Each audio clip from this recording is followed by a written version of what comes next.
You are not to ever again mention the bride catalog's return policy. It's not anti-feminist to say that in addition to doing everything men can do intellectually, women also have another power, the power of the ultimatum. The Melania's list, I don't know if you'd like to, but these are her rules. The man who got Trump elected and keeps his base ignorant. The man who killed Australia's carbon tax. I know he's rich, but is it worth Western civilization? Did Bill Maher just find Trump's biggest weak spot? When Maher joked that Melania's life is basically a prison sentence, Trump didn't just get mad. He had a full-on meltdown on Truth Social. Trump's finger must have been smoking from all that angry typing, demanding apologies and threatening lawsuits. But here's the funny part. His tantrum just gave Maher exactly what he wanted: attention, ratings, and proof that he struck a nerve. Talk about a backfire. So what exactly did Bill Maher say that turned Trump into a human volcano? Maher hit Trump where it hurts most: his marriage and ego. The comedian compared Melania's life to a prison sentence, basically saying she's serving time just by being married to the orange turd. Ouch. Maher didn't stop there. He suggested Melania should become an escape artist when Trump goes to jail, saying she already has experience holding her breath for long periods, like 90 seconds at a time. Melania Trump has been in the news a lot lately. I was talking about her in the monologue, and she's on the cover of Us Weekly with this cover at my side of the story. Maybe it falls to you now, Melania. You can end this reign of terror, and all you have to do is channel your inner Taylor Swift and walk out the door. But they left out my favorite feature in Us Weekly, which is the 25 things you don't know about me. Do you read about this? Because there's another former model who's also married to a super rich Republican monster, Mrs. Rupert Murdoch, Jerry Hall. The joke hints at something Melania might do to survive her marriage that doesn't involve scuba gear, if you catch my drift. These weren't just random jokes thrown at a wall. Maher knew exactly what buttons to push. Trump's whole brand depends on looking powerful and successful in every part of his life, especially his marriage to a former model. When comedians suggest Melania can't stand him, it wrecks his manly image. The audience reaction said it all. Some people groaned while others nearly fell out of their chairs laughing. That mix of "oh no he didn't" and belly laughs is comedy gold. It means the jokes hit their target perfectly. But the final blow came during Maher's New Rules segment. Melania Trump must do what dozens of buildings around the world have done and take the Trump name off. Boom. That one attacked both his marriage and his failing brand in one shot. Trump has always lost his mind when comedians target his family. Remember how he raged at SNL for years? But jokes about Melania hit different. Trump can brush off jabs about his hair or policies, but suggesting his trophy wife secretly hates him. That's his kryptonite. What makes this even funnier is how Maher knew exactly what would happen. He crafted these jokes knowing Trump would explode, even while pretending he doesn't watch the show.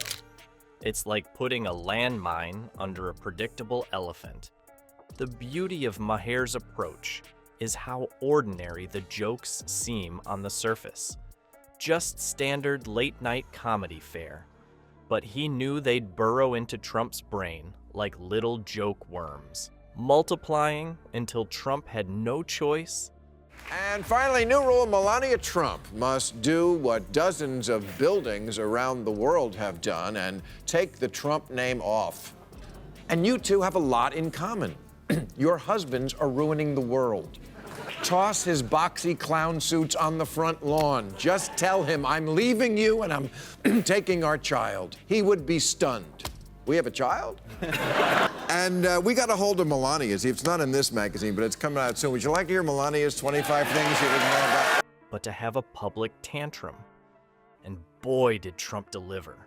His reaction was so over the top, it played perfectly into Maher's hands, turning a few minutes of comedy into days of free publicity.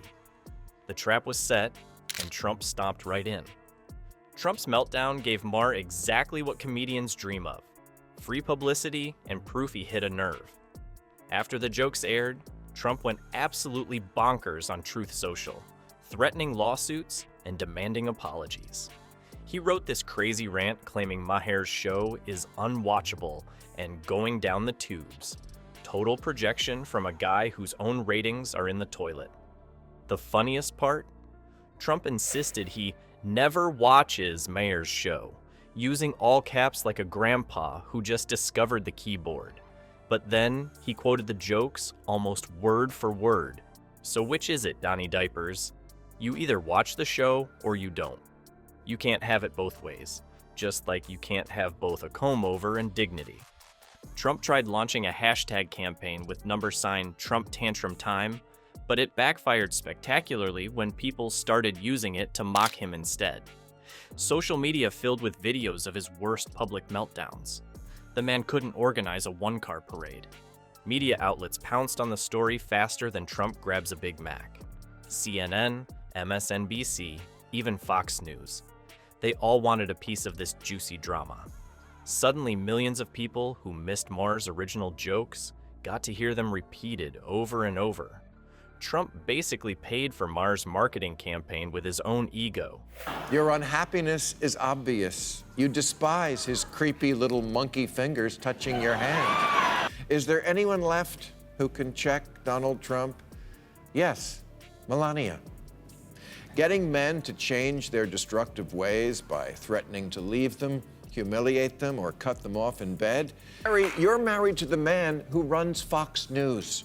You're married to the man who made Brexit happen. So far, over a dozen Republican candidates tried to stop Trump and couldn't. Hillary couldn't, never. This isn't the first time Trump has exploded over comedy. Remember all those times he lost it over SNL skits? Or when he couldn't handle being roasted at the White House Correspondents' Dinner? It's like clockwork. Comedian makes joke, Trump throws fit, comedian gets more attention. Then Laura Loomer jumped in like Trump's personal attack dog. She filed a $150 million lawsuit against Maher and HBO, claiming she suffered unjustified ridicule. Loomer demanded a public apology and even insisted on an invitation to appear on his show. Talk about delusions of grandeur. As the dust settled, Maher found himself sitting pretty with some of the highest ratings he'd seen in years. Turns out all he needed to boost his viewership was a little help from his favorite punching bag. Trump's outrage was just adding fuel to the flames. Maher now has weeks of new material thanks to Trump's tantrum. Every comedian knows the secret formula. Make Trump mad. Watch your ratings skyrocket. It's the weirdest symbiotic relationship in entertainment. Thin-skinned politicians and the comedians who torment them. What we're seeing with the Trump-Maher fight is basically comedy gold. Jokes about Trump's marriage hit a nerve, he throws a tantrum, and Maher's ratings go up. It's that simple. Trump keeps being his own worst enemy. A few jokes that would have been forgotten in a day turn into week-long news stories because he can't control himself. His angry posts just give comedians free advertising. As long as Grumpy Trumpy keeps biting the bait, guys like Maher will keep casting the line. And honestly, we'll keep watching because there's something weirdly satisfying about seeing someone so powerful get so upset about jokes.